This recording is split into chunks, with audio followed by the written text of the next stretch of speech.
அந்த முக்கியமாக அந்த கப் வின் பண்ண பிளேயர்ஸ் யாருமே பார்த்தீங்கன்னா அவங்க ரிலீஸே பண்ணலை. ஸோ மேபி இவர் ஒரு பேக்கப் ஆப்ஷனாக தான் அவங்க எடுத்து வைக்கிறாங்களே தவிர இதுக்கு மேலே அவங்க ஒரு 30-50 lakhsல பேஸ் ஐபிஎல் வின் பண்ண அந்த உற்சாகத்தோட இருக்காங்க அவங்க கண்டிப்பா. ஆனா அந்த மாதிரி ஓவர் கான்ஃபிடென்ட்டா இருந்தாங்கன்னா அதுக்கு உங்களுக்கு ஒரு பெரிய அடியா இருக்கிறதுக்கான வாய்ப்பும் இருக்கு.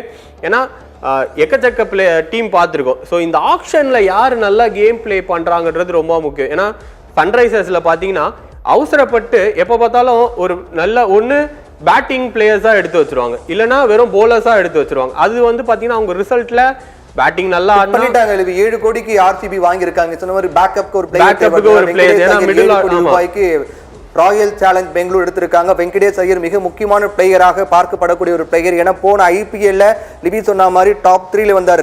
அதிக தொகை கொடுத்து எடுக்கப்பட்ட வீரர்கள் டாப் 3ல வந்தார். ஆனா கொடுக்கப்பட்ட தொகைக்கு ஏற்றவாறு இருந்தாரான்னு பார்த்தா இல்லைங்கிறது. அந்த அதிருப்தியோட வெங்கடேஷ் ஐயர் இந்த முறை இடத்துல இறங்கினாரு.